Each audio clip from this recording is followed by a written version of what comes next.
Hi hello എല്ലാവർക്കും Manu's veg ക്ലബിലേക്ക് ഒരിക്കൽ കൂടി സ്വാഗതം. കുറച്ച് ദിവസങ്ങൾക്ക് ശേഷം നമ്മൾ വീണ്ടും വന്നിരിക്കുന്നത് ഒരു ട്രാവൽ വീഡിയോ ആയിട്ട് തന്നെയാണ്.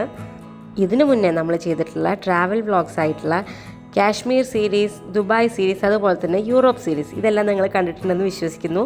കാണാത്തവരൊന്ന് കണ്ടു നോക്കണം. ഇതിൻ്റെയൊക്കെ വീഡിയോസ് നമ്മുടെ ചാനലിലുണ്ട്. എന്തായാലും ദുബായ്ക്കും യൂറോപ്പിന് ശേഷം ഇതും നമ്മുടെ ഒരു ചെറിയ ഇൻ്റർനാഷണൽ ട്രിപ്പാണ്. ഇന്ന് നമ്മൾ പോകുന്നത് മറ്റെവിടേക്കുമല്ല, നമ്മുടെ ഇന്ത്യയിൽ നിന്ന് ഏറ്റവും അഫോർഡബിളായിട്ട് പോയി വരാൻ പറ്റുന്ന കൺട്രീസിലൊന്നായിട്ടുള്ള മലേഷ്യയിലേക്കാണ്. ഇനി ആരൊക്കെയാണ് ഈ ട്രിപ്പിന് നമ്മുടെ കൂടെ ഉള്ളതെന്ന് പറയാം. ഇത് കഴിഞ്ഞ വർഷം നമ്മൾ കാശ്മീരിലേക്ക് പോയപ്പോൾ എടുത്ത ഫോട്ടോ ആണ്. നമ്മുടെ അച്ഛനമ്മമാരും ജയേട്ടനും അബിക്കുട്ടനും ഞാനും അതുപോലെ തന്നെ നമ്മുടെ കസിനായിട്ടുള്ള അനിയേട്ടനും ഉണ്ടായിരുന്നു. ഓൾമോസ്റ്റ് ഈ ഗ്രൂപ്പ് തന്നെയാണ് നമ്മുടെ ഈ ട്രിപ്പിനും. ചെറിയൊരു വ്യത്യാസം, അതിൽ അനിയേട്ടന് പകരം അനിയേട്ടൻ്റെ അനിയനായിട്ടുള്ള ആനന്ദാണ് പ്രാവശ്യം ഞങ്ങളുടെ കൂടെ ഉണ്ടായിരുന്നത്.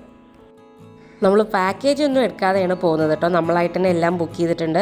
4 nights and 5 days പ്ലാനാണ് നമ്മൾ ഉദ്ദേശിച്ചിട്ടുള്ളത്. 2024 ഒക്ടോബർ 29 ചൊവ്വാഴ്ച രാത്രിയാണ് നമ്മുടെ ഫ്ലൈറ്റ്. ഇപ്പോൾ ഏകദേശം 9 മണി ആവാറായിട്ടുണ്ട്. 11:20 നമ്മുടെ ഫ്ലൈറ്റിൻ്റെ ടൈം. അങ്ങനെ കറക്റ്റ് ടൈമിൽ തന്നെ നമ്മൾ എയർപോർട്ടിലെത്തി.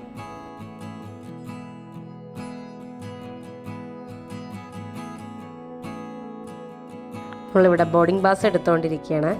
എന്തായാലും എൻ്റെ അമ്മയുടെയും അതുപോലെ തന്നെ ആനന്ദിൻ്റെയും ഫസ്റ്റ് ഇൻ്റർനാഷണൽ ട്രിപ്പാണിത് കേട്ടോ. അതിൻ്റെ ഒരു സന്തോഷം ഉണ്ടായിരുന്നു അവർക്ക് രണ്ടുപേർക്കും. മലേഷ്യ ആയതുകൊണ്ട് തന്നെ ഇന്ത്യക്കാർക്ക് ഇപ്പോൾ വിസയൊന്നും വേണ്ട. അതുകൊണ്ട് തന്നെ സാധാരണ ഒരു ടിക്കറ്റ് ബുക്ക് ചെയ്താൽ മതി. അങ്ങനെ നമുക്ക് എല്ലാവർക്കുള്ള ബോർഡിംഗ് പാസ്സൊക്കെ കിട്ടി. നമ്മുടെ എമിഗ്രേഷനൊക്കെ കഴിഞ്ഞു. നമ്മൾ നമ്മുടെ ഗേറ്റിലേക്ക് പോവാണ്. അങ്ങനെ കന്നി ഇൻ്റർനാഷണൽ ട്രിപ്പുകാരും അതുപോലെ തന്നെ 1-2 ട്രിപ്പ് പോയി വന്നവരും എല്ലാവരും കൂടിയുള്ള ഒരു ട്രിപ്പാണ്. അടിപൊളിയാവണേ എന്ന് പ്രാർത്ഥിച്ചുകൊണ്ടാണ് നമ്മൾ ട്രിപ്പ് സ്റ്റാർട്ട് ചെയ്തത്. ഫ്ലൈറ്റ് ഏകദേശം 1 മണിക്കൂറോളം ഡിലേ ആയിരുന്നു. 12:15 എന്തോ ആണ് ബോർഡിംഗ് സ്റ്റാർട്ട് ചെയ്തത്. അങ്ങനെ ബോർഡിംഗ് എല്ലാം കഴിഞ്ഞു. നമ്മുടെ ഫ്ലൈറ്റ് ടേക്ക് ഓഫ് ചെയ്തു. അങ്ങനെ നമ്മൾ നമ്മുടെ സ്വപ്നത്തിലേക്ക് പറന്ന് തുടങ്ങുന്ന സമയമാണിത്. നമ്മുടെ യാത്ര ഏകദേശം 4 മണിക്കൂറാണുള്ളത്. നമ്മൾ രാവിലെ ഏകദേശം 7:30 കൂടിയാണ് മലേഷ്യയിൽ ലാൻഡ് ചെയ്യുക, അവിടുത്തെ ടൈം. അതുകൊണ്ട് തന്നെ ഇങ്ങനെ സൂര്യൻ ഉദിച്ചു വരുന്ന സമയമായതുകൊണ്ട് ആകാശത്തിലെ കാഴ്ചകൾക്ക് ഇത്തിരി ഭംഗി കൂടുതലായിരുന്നു.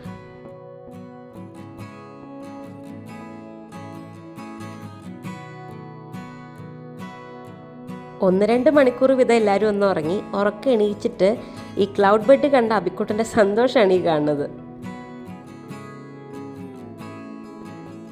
അങ്ങനെ ഇപ്പോൾ നമുക്ക് ആകാശത്തു നിന്ന് മലേഷ്യയിലെ ചില കാഴ്ചകൾ കാണാനുണ്ട്. കുറച്ച് സമയങ്ങൾക്കുള്ളിൽ തന്നെ നമ്മൾ ലാൻഡ് ചെയ്യാൻ പോവാണ്.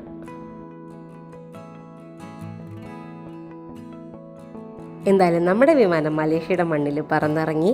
അധികം താമസിയാതെ നമ്മൾ മലേഷ്യയുടെ മണ്ണിൽ നമ്മുടെ കാലുകുത്തി. അങ്ങനെ നമ്മൾ എമിഗ്രേഷൻ കൗണ്ടറിലേക്ക് പോവാണ്.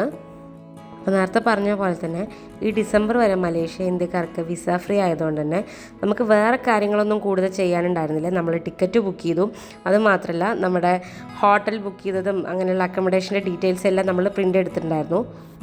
പിന്നെ നമ്മൾ മാൻഡേറ്ററി ആയിട്ട് ചെയ്യേണ്ട ഒരു കാര്യം, പോകുന്നതിൻ്റെ ഒരു 48 മണിക്കൂർ മുന്നേ നമുക്ക് ഓൺലൈനിൽ ഇങ്ങനെ മലേഷ്യൻ ഡിജിറ്റൽ അറൈവൽ കാർഡ് കിട്ടും. അത് ഫില്ല് ചെയ്യണം. വിസ വേണ്ടെങ്കിലും ഇത് മാൻഡേറ്ററി ആണ്. അതുകൊണ്ട് ഇത് നിർബന്ധമായിട്ടും മറക്കാതെ ഫില്ല് ചെയ്തിട്ട് കൊണ്ടുപോകണം, പ്രിൻ്റ് ഔട്ട് എടുത്തിട്ട്. പിന്നെ എയർപോർട്ടിൽ തന്നെ നമ്മളൊരു സിം എടുത്തു. നമുക്ക് ഇനി ടാക്സിയൊക്കെ ബുക്ക് ചെയ്യണമെങ്കിലൊക്കെ നെറ്റ് ആവശ്യമുണ്ടല്ലോ. അപ്പോൾ അത് കാരണം ഒരു സിം എടുത്തു. 7 ദിവസത്തേക്ക് 35 MYR ആണ് ചാർജ് ആയത്. അതായത് ഏകദേശം നമ്മുടെ ഇന്ത്യൻ റുപ്പീസിൽ 660 രൂപ. നമുക്ക് 40 GB ഡാറ്റയുണ്ട്. എന്തായാലും അതിനുശേഷം നമ്മൾ എമിഗ്രേഷന് വെയിറ്റ് ചെയ്യണം. അങ്ങനെ കുറച്ച് സമയങ്ങൾക്ക് ശേഷം നമ്മുടെ എല്ലാവരുടെയും പാസ്പോർട്ടിൽ മലേഷ്യൻ സീല് പതിഞ്ഞിട്ടുണ്ട്. അങ്ങനെ നമ്മൾ പുറത്തേക്ക് ഇറങ്ങുകയാണ്. അങ്ങനെ മലേഷ്യയിലെത്തി എന്നുള്ളതിൻ്റെ ഒരു തെളിവിനായിട്ട് ഒരു സെൽഫിയും അവിടെ നിന്ന് എടുത്തിട്ടാണ് നമ്മൾ യാത്ര തുടർന്നത്. പുറത്തുതന്നെയുള്ളൊരു സൂപ്പർ മാർക്കറ്റിൽ കയറി അത്യാവശ്യം നമുക്ക് ബ്രേക്ക്ഫാസ്റ്റ് കഴിക്കാനുള്ള സാധനങ്ങളെല്ലാം വാങ്ങി റൂമിൽ പോയിട്ട് കഴിക്കാമെന്ന് വിചാരിച്ചിട്ട്. കാരണം നമ്മളാരും ഫ്രഷ് ആയിട്ടൊന്നുമില്ല. അപ്പോൾ നേരെ റൂമിൽ പോയി എന്തെങ്കിലും കഴിച്ച് ഫ്രഷ് ആയിട്ടാണ് ഇന്നത്തെ യാത്ര. അവിടെ നിന്ന് നമ്മൾ ഗ്രാബ് വിളിച്ചിട്ടാണ് നമ്മുടെ റൂമിലേക്ക് പോയത്. ഗ്രാബ് എന്ന് പറയുന്നത് നമ്മളിവിടെ ഊബറൊക്കെ യൂസ് ചെയ്യില്ലേ, അതുപോലെ വിളിക്കുന്നൊരു ടാക്സിയാണ്. എന്തായാലും എയർപോർട്ടിൽ നിന്ന് നമ്മൾ 2 ടാക്സിയിലായിട്ടാണ് കേട്ടോ റൂമിലേക്ക് പോകുന്നത്. നമ്മളുള്ളത് 6 അഡൽട്ടും 1 കിഡുമാണ്.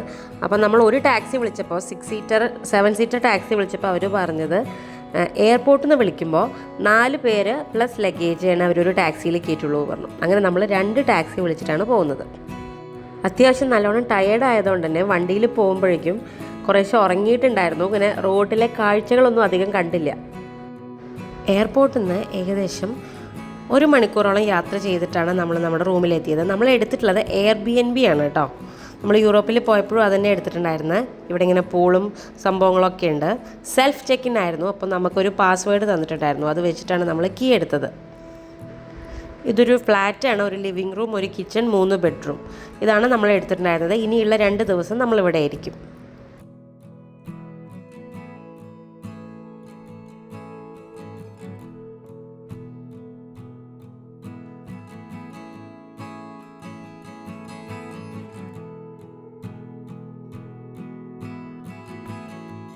എല്ലാം നല്ല നീറ്റായിരുന്നു, നല്ല സ്പേഷ്യസ് ആയിരുന്നു. പിന്നെ ഈ റൂമിൽ നിന്ന് നോക്കുമ്പോൾ നമുക്കിങ്ങനെ അടിപൊളി വ്യൂ ആണുള്ളത്. ഇതാണ് മറ്റേ റൂം. ഈ വ്യൂ നല്ല രസമുണ്ടായിരുന്നു. ആ കാണുന്നതാണ് KL ടവർ. ഇന്ന് വൈകുന്നേരം നമ്മൾ KL ടവറിൻ്റെ മുകളിൽ കയറാനുള്ള ടിക്കറ്റൊക്കെ എടുത്തിട്ടുണ്ട്.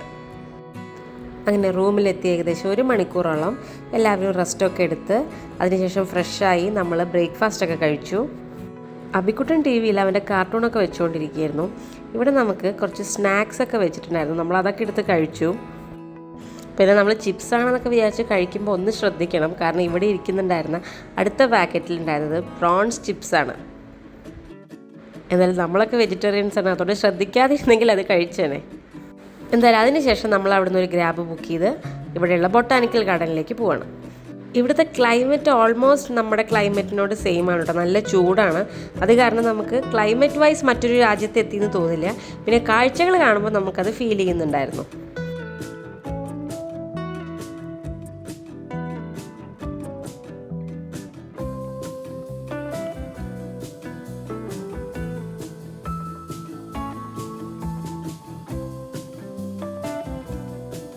തിരക്ക് ഭയങ്കര കുറവായിരുന്നു. സമയം നല്ല ഉച്ച സമയമായിരുന്നു. നല്ല വെയിലും ഉണ്ടായിരുന്നു.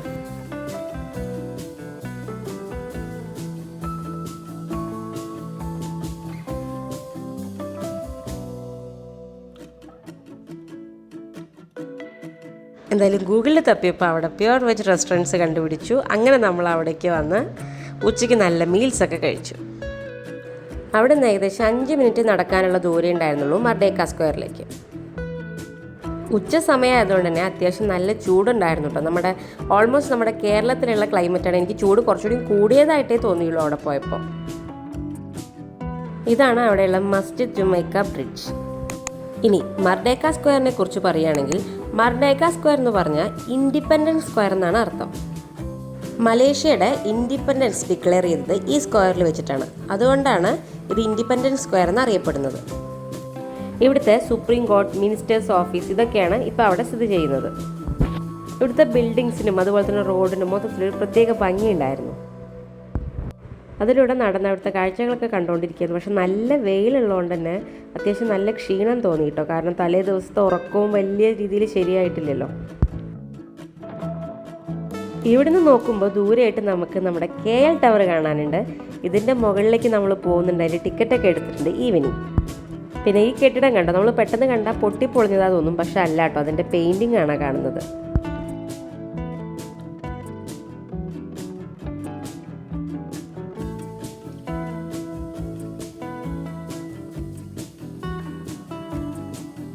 അങ്ങനെ കുറച്ച് നേരം അവിടുത്തെ കാഴ്ചകളൊക്കെ കണ്ടതിന് ശേഷം നമ്മൾ ഇവിടെയുള്ള ഫേമസ് ആയിട്ടുള്ള സെൻട്രൽ മാർക്കറ്റിലേക്ക് പോവാണ്. ഷോപ്പിംഗ് ഇഷ്ടപ്പെടുന്നവരുടെ ഒരു സ്ഥലമാണിത്. ഷോപ്പ് ചെയ്യാത്തവർക്കും ഇവിടെയൊക്കെ വന്ന് കണ്ടുപോവാം. ഇവിടെയുള്ള ലോക്കൽ ബ്രാൻഡ്സും ഷോപ്സും റെസ്റ്റോറൻറ്റ്സും അങ്ങനെ എല്ലാം കൂടി മിക്സ് ആയിട്ടുള്ളൊരു സ്ഥലമാണ് ഈ സെൻട്രൽ മാർക്കറ്റ്.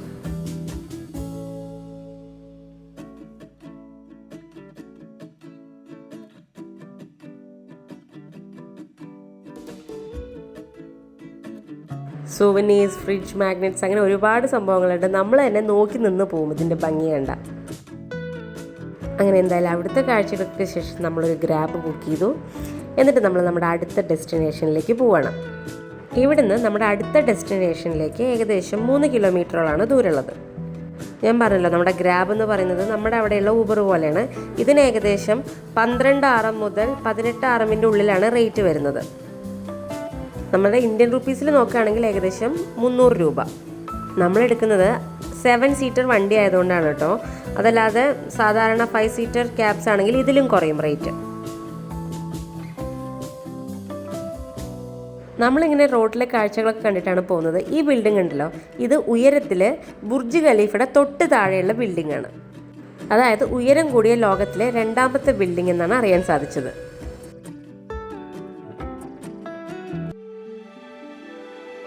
അങ്ങനെ നമ്മൾ അടുത്ത സ്ഥലത്തേക്ക് എത്തിക്കൊണ്ടിരിക്കുകയാണ്. ഇപ്പം നമ്മൾ പോകുന്നത് ഒരു ടെമ്പിളിലേക്കാണ്.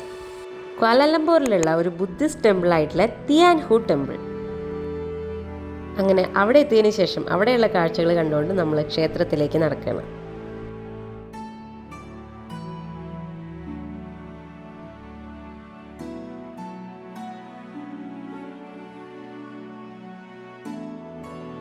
ശരിക്കും കുറച്ചുകൂടി കഴിഞ്ഞ് സന്ധ്യ സമയത്ത് വന്നാൽ ഇവിടെ കുറച്ചുകൂടി രസമായിരിക്കും കാണാൻ, നിറയെ ലൈറ്റ്സും വിളക്കൊക്കെ വെച്ചിട്ട്. പക്ഷെ നമുക്ക് ആ സമയത്തേക്ക് KL ടവറിൽ പോകേണ്ടതുകൊണ്ടാണ് നമ്മൾ നേരത്തെ ഇങ്ങോട്ട് വന്നത്.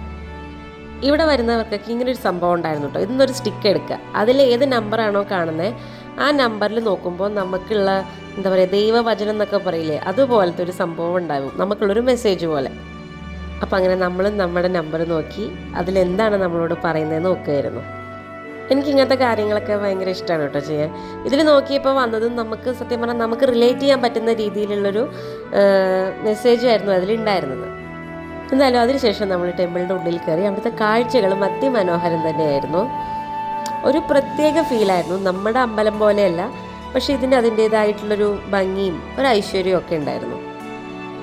മൊത്തത്തിൽ യെല്ലോ കളറും ഒക്കെ അത് നമുക്കിങ്ങനെ സ്വർണ്ണത്തിൽ കുളിച്ച് നിൽക്കുന്നൊരു ഫീലായിരുന്നു. അങ്ങനത്തെ ഒരു കളർ തീമായിരുന്നു എല്ലായിടത്തും ഉണ്ടായിരുന്നത്. ഇവിടെ ഇങ്ങനെ മുട്ടുകുത്തി നിന്നിട്ടാണ് നമ്മൾ പ്രാർത്ഥിക്കേണ്ടത്. അവിടുത്തെ കാഴ്ചകളൊക്കെ കണ്ട് ഫോട്ടോസൊക്കെ എടുത്ത് നമ്മൾ അവിടെ നിന്ന് ഇറങ്ങി. ഇനിയും ഒരുപാട് കാഴ്ചകളുണ്ടായിരുന്നു. പക്ഷേ അപ്പോഴേക്കും എൻ്റെ മൊബൈലിൽ ചാർജ് കഴിഞ്ഞ് സ്വിച്ച് ഓഫായി. വീണ്ടും ചാർജ് ചെയ്തതിന് ശേഷമാണ് നമ്മൾ അവിടെ നിന്ന് ഇറങ്ങിയത്. അതുകൊണ്ട് തന്നെ ടെമ്പിളിൻ്റെ പുറത്തുള്ള കുറച്ച് കാഴ്ചകളൊക്കെ നിങ്ങൾക്ക് കാണിച്ചു തരാൻ മിസ്സായി. എന്തായാലും നമ്മൾ ഓൾറെഡി KL ടവറിലേക്കുള്ള എൻട്രി ടിക്കറ്റ് എടുത്തിട്ടുണ്ടായിരുന്നു. അപ്പോൾ അതിൻ്റെ ക്യൂ നിൽക്കാൻ പോവാണ്. നമുക്ക് ഇന്നത്തെ ദിവസം ഏറ്റവും കൂടുതൽ പണി കിട്ടിയത് ഇവിടെയാണ്. കാരണം ഏകദേശം 1.5-2 മണിക്കൂറോളം ക്യൂ നിന്നു. അത്രത്തോളം തിരക്കുണ്ടായിരുന്നു അവിടെ. ഇവിടുത്തെ ഈ ഫാനിൻ്റെയൊക്കെ വലിപ്പം നോക്കി നിൽക്കുമായിരുന്നു, കാരണം വേറെ ഒരു രക്ഷയുണ്ടായിരുന്നില്ല.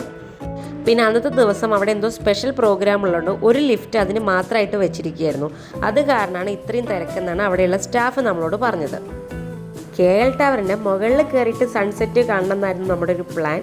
പക്ഷെ സൺസെറ്റ് ഒന്നും നടക്കില്ല എന്ന് ഉറപ്പായി. നമ്മൾ എന്തായാലും കയറുമ്പോഴേക്കും ഇരുട്ടാവും ഉറപ്പിച്ചു. അങ്ങനെ ഫൈനലി 2 മണിക്കൂറിൻ്റെ കാത്തിരിപ്പിനൊക്കെ ശേഷം നമ്മൾ KL ടവറിൻ്റെ മുകളിലേക്ക് എത്തിയിരിക്കുകയാണ്. ഇവിടെ നിന്നുള്ള കാഴ്ചയുടെ ഭംഗി ഞാൻ പറഞ്ഞു വെറുപ്പിക്കുന്നില്ല, നിങ്ങൾ കണ്ടു തന്നെ മനസ്സിലാക്കൂ.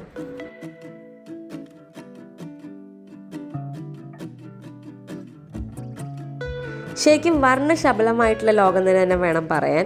ഓരോ ബിൽഡിങ്ങിനും ഓരോ കളറായിരുന്നു നമുക്ക് തോന്നിപ്പോയി. ആ ഒരു രീതിയിലാണ് ലൈറ്റ്സ് ഒക്കെ ഇട്ടിട്ടുള്ളത് തോന്നിയിട്ടോ. ഭയങ്കര ഭംഗിയുണ്ടായിരുന്നു കാണാൻ. ശരിക്കും കളർഫുൾ ആയിട്ടുള്ളൊരു സിറ്റി തന്നെയാണ്.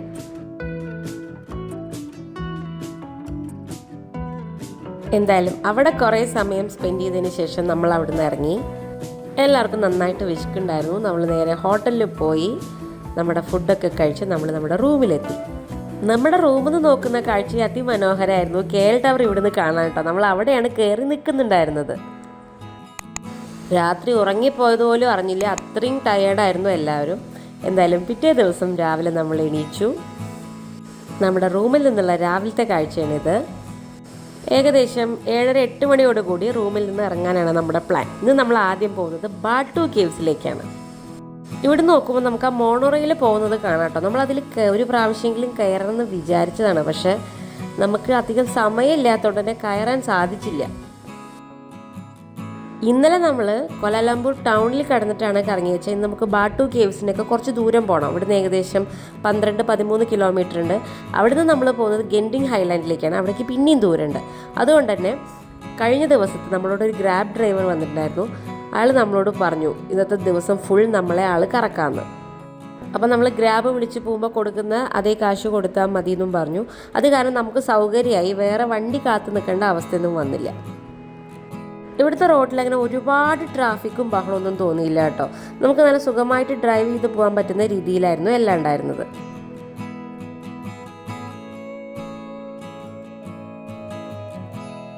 വീഡിയോയിലൊക്കെ കണ്ടിട്ടുണ്ടായിരുന്നു ബാട്ടു കേവ്സിൻ്റെ അടുത്തേക്ക് നമുക്കൊരു തമിഴ്നാട്ടിലെത്തിയ ഫീലാണെന്ന്. കറക്റ്റാണ്. ഇവിടെ എത്തിയപ്പോൾ തന്നെ നമുക്ക് തമിഴ്നാട്ടിൽ പോയ പോലെയാണ് തോന്നുന്നുണ്ടായിരുന്നത്. ദോശ ഉണ്ടാക്കുന്നത് കണ്ടുകൊണ്ടാണ് നമ്മൾ ഉള്ളിലേക്ക് കയറിയത്. ബ്രേക്ക്ഫാസ്റ്റ് കോംബോ വാങ്ങിയിട്ടോ, പൊങ്കലും വടയും ഇഡ്ഡലിയും അങ്ങനെയെല്ലാം ഉള്ളത്, അതുപോലെ തന്നെ ഗീ റോസ്റ്റ് അങ്ങനെയുള്ള ഭക്ഷണം തന്നെയാണ് നമ്മളെല്ലാവരും കഴിച്ചത്. അങ്ങനെ തമിഴ് മൂവി സോങ്സൊക്കെ കേട്ട് ഇഡ്ഡലിയും ദോശയൊക്കെ കഴിച്ച് നമ്മൾ അവിടെ നിന്ന് ഇറങ്ങി. അങ്ങനെ ആ മുരുകൻ്റെ പ്രതിമ നമുക്ക് ദൂരം തന്നെ കാണാനുണ്ട് കേട്ടോ. ഇവിടേക്ക് വരുമ്പോൾ കൂടുതൽ എക്സൈറ്റഡ് ആയിട്ടിരുന്ന, നമ്മൾ കാണാൻ കാത്തിരുന്ന സ്ഥലങ്ങളിൽ ഒന്നാണ് ഈ ബാട്ടു കേവ്സ്.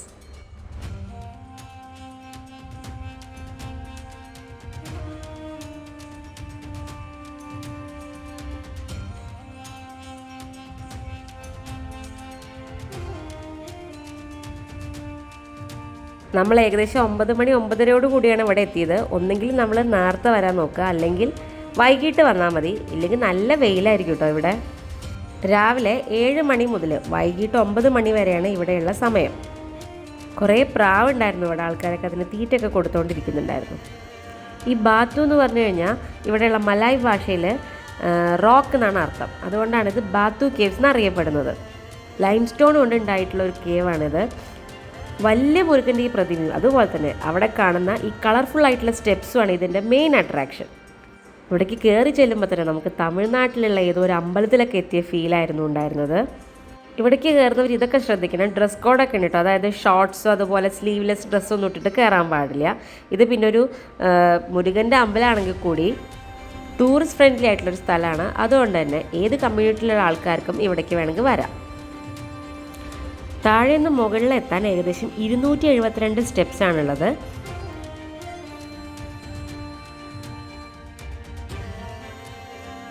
അമ്മമാർക്ക് കയറാൻ ബുദ്ധിമുട്ടുണ്ടാവുമോ നമുക്കൊരു സംശയം ഉണ്ടായിരുന്നു. അതുകൊണ്ട് തന്നെ അവരോട് പതുക്കെ നിന്ന് കയറിയാൽ മതി എന്ന് പറഞ്ഞ് അവരിടയ്ക്കിടയ്ക്ക് റെസ്റ്റ് എടുത്തിട്ടാണ് കയറുന്നത്. അങ്ങനെ ഫൈനലി കയറി നമ്മൾ മുകളിലെത്തിയിട്ടുണ്ട്. ഇതിൻ്റെ മുകളിൽ മറ്റൊരു ലോകത്തെത്തിയ ഫീലായിരുന്നു.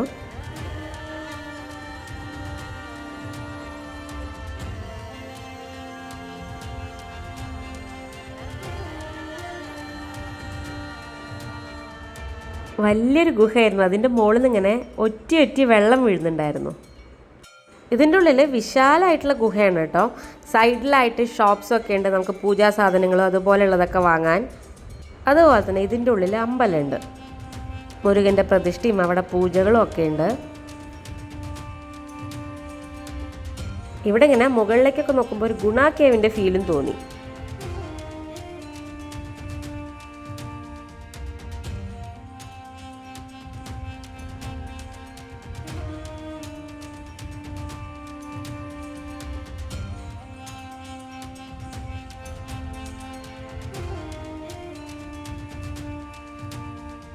ഇവിടെ നിറയെ കുരങ്ങന്മാരുണ്ടായിരുന്നു കേട്ടോ. ഇതിനെ സൂക്ഷിക്കണം. ചിലപ്പോൾ കയ്യിലുള്ള സാധനങ്ങളൊക്കെ വലിച്ചു കൊണ്ടുപോകാനൊക്കെ സാധ്യതയുണ്ട്.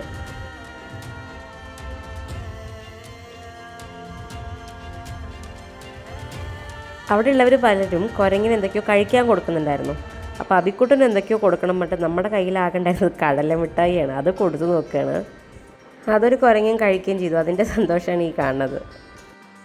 അങ്ങനെ അതിനുശേഷം നമ്മൾ പതിയെ അവിടെ നിന്ന് ഇറങ്ങാൻ തുടങ്ങി.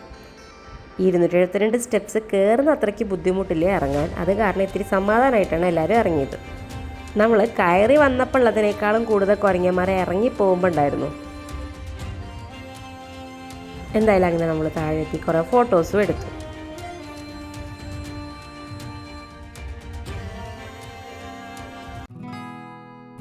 അങ്ങനെ അവിടെ നിന്ന് ഇറങ്ങി നമ്മൾ ഇനി പോകുന്നത് ഗെൻഡിങ് ഹൈലാൻഡിലേക്കാണ്.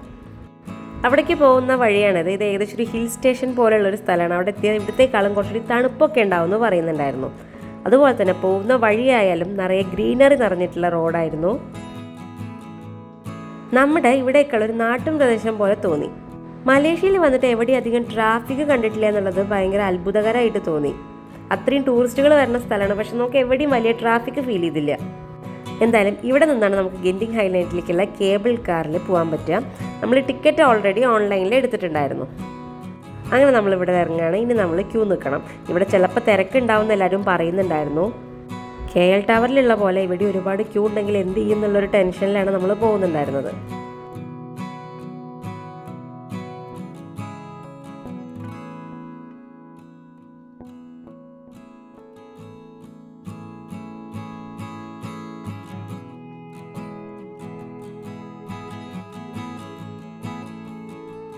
അങ്ങനെ നമ്മൾ ക്യൂവിൽ കയറി നിന്നു. ക്യൂ അത്യാവശ്യം ഉണ്ടെങ്കിലും വലിയ ബുദ്ധിമുട്ടുണ്ടായിരുന്നില്ല. ഇങ്ങനെ നീങ്ങിക്കൊണ്ടിരിക്കുന്ന ക്യൂ ആവുന്നതുകൊണ്ട് നമുക്ക് അത്ര ബോറടിച്ചില്ല. അങ്ങനെ ഏകദേശം 20 മിനിറ്റോളം ക്യൂവിൽ നിന്നതിന് ശേഷം നമ്മൾ നമ്മുടെ കേബിൾ കാറിൽ കയറിയിരിക്കുകയാണ്. നമുക്ക് എല്ലാവർക്കും ഒരെണ്ണത്തിൽ ഇരിക്കാൻ പറ്റി. അത് സ്റ്റാർട്ട് ചെയ്യുന്ന സമയത്ത് ഇത്തിരി സ്പീഡ് കൂടുതലുണ്ടായിരുന്നു കേട്ടോ. അതാണ് അമ്മമാർ ഇത്ര ചിരിച്ചുകൊണ്ടിരിക്കുന്നത്.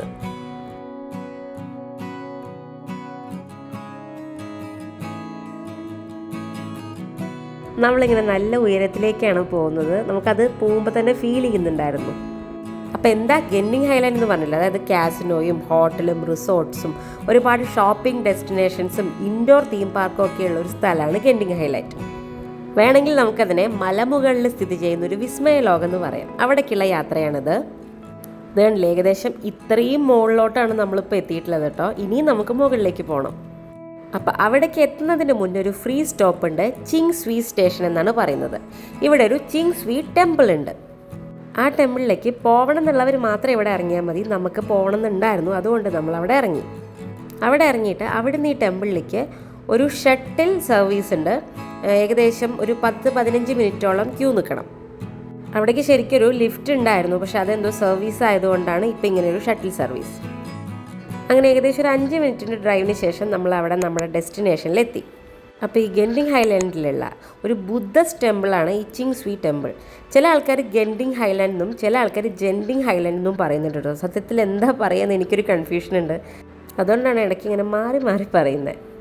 എന്തായാലും ഇവിടേക്ക് എത്തിയപ്പോഴേക്കും ക്ലൈമറ്റിൽ നല്ല ചേഞ്ച് വന്നു, നല്ല തണുപ്പുണ്ടായിരുന്നു. നമ്മളിപ്പോൾ പുറത്തുനിന്ന് കണ്ടില്ലേ, അതിൻ്റെ മുകളിലേക്ക് ഇങ്ങനെ നമ്മൾ കറങ്ങി കറങ്ങി സ്റ്റെപ്സ് കയറിയിട്ട് വേണം എത്താൻ. ഏകദേശം 8 നിലയോളം സ്റ്റെപ്പ് കയറണം, ലിഫ്റ്റ് ഒന്നുമില്ല. അത് കാരണം അമ്മമാർ താഴെ ഇരുന്നു, നമ്മളാണ് കയറുന്നത്. ഇവിടെ നിന്നുള്ള വ്യൂ ആണ് ഇതിൻ്റെ ഭംഗി. അതുപോലെ തന്നെ നല്ല കാറ്റും ഉണ്ടായിരുന്നു. ഇങ്ങനെ ഇടയ്ക്കിടയ്ക്ക് ഓരോ സ്ഥലത്തെത്തി വ്യൂസ് നോക്കി നമ്മൾ വീണ്ടും മുകളിലേക്ക് സ്റ്റെപ്സ് കയറിക്കൊണ്ടിരിക്കുകയാണ്. ഈ ടെമ്പിൾ ഇങ്ങനെ വ്യാപിച്ച് കിടക്കുന്നുണ്ട് കേട്ടോ. പല സൈഡിൽ നിന്നുള്ള വ്യൂസാണ് ഈ കാണുന്നത്. ഇവിടെ നോക്കിയാൽ കാണാം കുറച്ചുകൂടി അങ്ങോട്ട് മുകളിലേക്ക് പോകണം നമ്മുടെ ഗെന്നിങ് ഹൈലാൻഡിലെത്താൻ. അങ്ങനെ നമ്മൾ ഏറ്റവും ടോപ്പിലെത്തി അവിടുത്തെ വ്യൂസൊക്കെ കണ്ട് ഫോട്ടോസൊക്കെ എടുത്തതിന് ശേഷം താഴേക്ക് ഇറങ്ങുകയാണ്.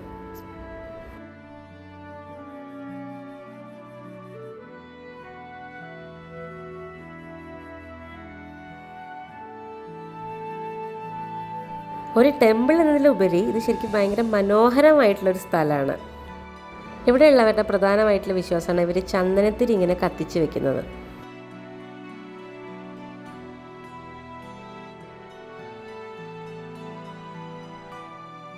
അങ്ങനെ അവിടെ ഒരുപാട് കാഴ്ചകൾ കാണാനുണ്ടായിരുന്നു. അതൊക്കെ കണ്ടതിന് ശേഷം നമ്മൾ വീണ്ടും നമ്മുടെ കേബിൾ കാറിൽ തന്നെ കയറി നമ്മുടെ ഗെന്നിങ് ഹൈലാൻഡിലേക്ക് പോവാണ്. അവിടെ എത്താറായി. അവിടുത്തെ കാഴ്ചകളാണ് ഈ കാണുന്നത്.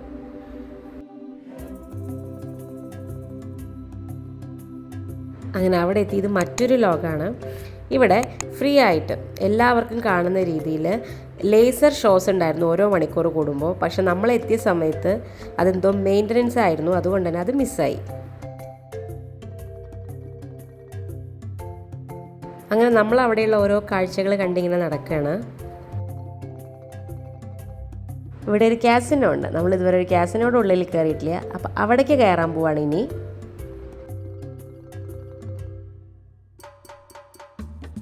കുട്ടികളെ അവരുള്ളിൽ കയറ്റുന്നുണ്ടായിരുന്നില്ല, അതുകൊണ്ട് തന്നെ നമ്മൾ 2 ബാച്ചായിട്ടാണ് പോയത്. എന്തായാലും അതൊരു വലിയൊരു ലോകമായിരുന്നു കേട്ടോ. ഇതുവരെ കാണാത്തതുകൊണ്ട് തന്നെ ഒരു അത്ഭുത ലോകം തന്നെയായിരുന്നു. പക്ഷെ അവിടെ ഫോട്ടോസും വീഡിയോസും ഒന്നും അലൗഡ് ആയിരുന്നില്ല, അതുകൊണ്ട് നമുക്കതൊന്നും എടുക്കാൻ സാധിച്ചില്ല. ഈ ചൂതാട്ട കേന്ദ്രങ്ങൾ എന്നൊക്കെ പറഞ്ഞു കേട്ടിട്ടുള്ളൂ വെച്ചാലും നേരിട്ട് കാണുന്നത് ആദ്യമാണ്. നമ്മൾ ഈ ടിഷ്യൂ പേപ്പറൊക്കെ വെച്ച പോലെയാണ് അവരവിടെ നോട്ട് കെട്ടുകൾ വെച്ചിട്ടുള്ളത്. എന്തായാലും അതുകൊണ്ടൊക്കെ ആയിരിക്കും ചിലപ്പോൾ അവിടെ വീഡിയോസും ഫോട്ടോസും ഒക്കെ എടുക്കാൻ പാടില്ല എന്ന് പറയാനും ഒരു കാരണം. അതുപോലെ തന്നെ ഇവിടെ ഒരു അടിപൊളി ഇൻഡോർ തീം പാർക്കും ഉണ്ട്. ആ കാഴ്ചകളെല്ലാം കണ്ടതിന് ശേഷം നമ്മൾ പതുക്കെ ഇവിടെ നിന്ന് ഇറങ്ങുകയാണ്.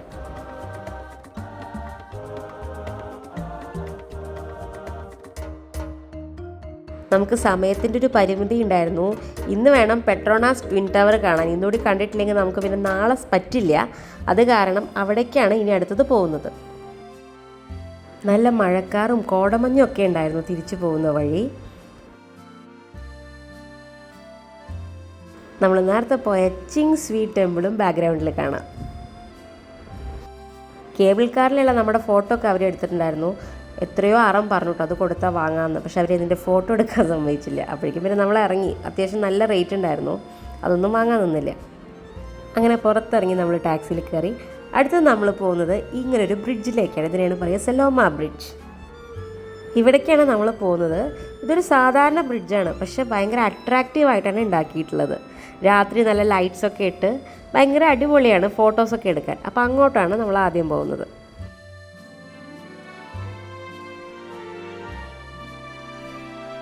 രാത്രിയിൽ ക്വാലാലംപൂർ നഗരത്തിനൊരു പ്രത്യേക ഭംഗിയുണ്ടായിരുന്നു, ഭയങ്കര കളർഫുള്ളായിരുന്നു.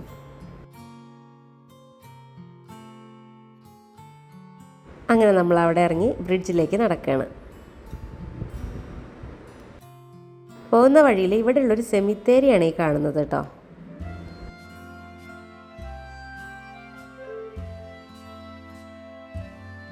അങ്ങനെ നമ്മളിവിടെ എത്തി. ബ്രിഡ്ജിൻ്റെ കളർ ഇങ്ങനെ ഓരോ മിനിറ്റിലും ചേഞ്ച് ചെയ്തുകൊണ്ടിരിക്കുന്നുണ്ട്. അങ്ങനെ നമ്മൾ ബ്രിഡ്ജിൻ്റെ ഉള്ളിൽ കയറിയിട്ടുണ്ട്. ഈ പറഞ്ഞ പോലെ ഒരു നോർമൽ ബ്രിഡ്ജാണ്. ഉള്ളിൽ നിന്നല്ല, പുറത്തു നിന്നാണ് ഇതിൻ്റെ ഭംഗി.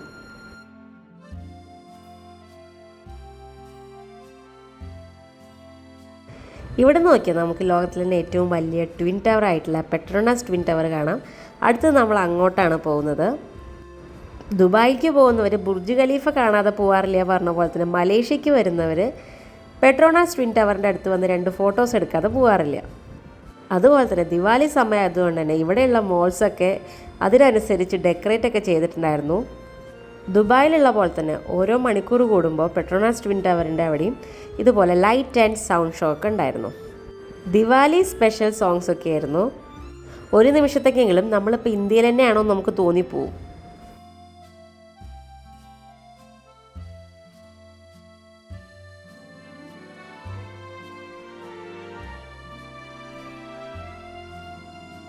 അങ്ങനെ ലൈറ്റ് ആൻഡ് സൗണ്ട് ഷോയ്ക്കൊക്കെ ശേഷം പെട്രോണാസ് ട്വിൻ ടവറിൻ്റെ താഴെ പോയി ടവറൊക്കെ കൺകുളിർക്കെ കണ്ട് കുറേ ഫോട്ടോസൊക്കെ എടുത്തു നമ്മൾ.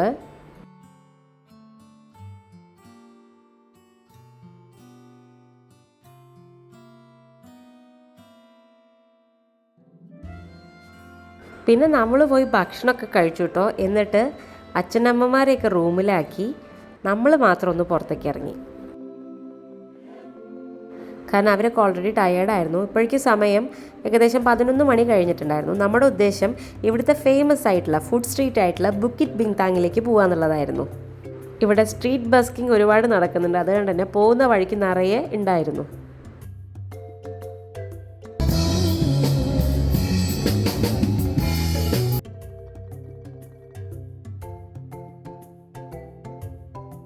അങ്ങനെ ഫൈനലി നമ്മൾ ബുക്കിറ്റ് ബിങ്താങ്ങിൽ എത്തിയിരിക്കുകയാണ്. ഫുഡിൻ്റെ മറ്റൊരു വിസ്മയ ലോകം. ഫുഡ് കഴിക്കുക എന്നുള്ളതായിരുന്നില്ല കേട്ടോ നമ്മുടെ ഉദ്ദേശം. കാരണം നമ്മൾ ഓൾറെഡി ഡിന്നർ കഴിച്ച് വയറ് നിറച്ചിരിക്കുകയാണ്. പിന്നെ ഇവിടെയുള്ള ഭക്ഷണങ്ങളൊക്കെ പറ്റുമെന്ന്, നമ്മൾ പൊതുവെ വെജിറ്റേറിയൻസും ആണല്ലോ, അപ്പോൾ അത് കാരണം അങ്ങനെ അധികം ടേസ്റ്റ് ചെയ്യാനൊന്നും നിന്നില്ല. ഇത് മൊത്തം കാണുക എന്നുള്ളതായിരുന്നു നമ്മുടെ ഉദ്ദേശം. വേൾഡിൽ തന്നെ ഏറ്റവും സ്മെല്ലിയസ്റ്റ് ഫ്രൂട്ടായിട്ടുള്ള ഡുറിയൻ ഫ്രൂട്ട് ഉണ്ടായിരുന്നു. അതൊന്ന് വാങ്ങി ടേസ്റ്റ് ചെയ്ത് നോക്കണോ എന്നൊരു സംശയം ഉണ്ടായിരുന്നു. പക്ഷെ പിന്നെ ധൈര്യം ഉണ്ടായിരുന്നില്ല. ഞാൻ കഴിക്കില്ല എന്ന് പറഞ്ഞു ചേട്ടൻ. പിന്നെ എനിക്ക് ഒറ്റയ്ക്ക് കഴിച്ച് നോക്കാനുള്ളൊരു ധൈര്യം ഇല്ലാത്തതുകൊണ്ട് ഞാനും അത് വാങ്ങിയില്ല.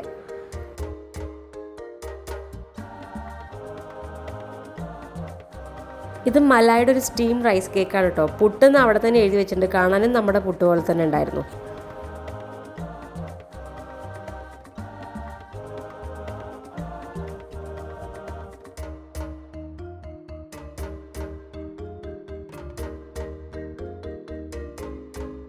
അങ്ങനെ ആ കാഴ്ചകൾക്കൊക്കെ ശേഷം നമ്മൾ റൂമിൽ പോയി കിടന്നുറങ്ങി. നാളത്തെ വീഡിയോ നമുക്ക് ലങ്കാവിയിലേക്കുള്ള യാത്രയും അവിടെയുള്ള കാഴ്ചകളുമാണ്. അപ്പോൾ നമ്മുടെ മലേഷ്യ സീരീസിൻ്റെ ഫൈനൽ വീഡിയോസായിട്ട് നമുക്ക് അടുത്ത വട്ടം വീണ്ടും കാണാം. അതുവരേക്കും താങ്ക്സ് ഫോർ വാച്ചിങ്.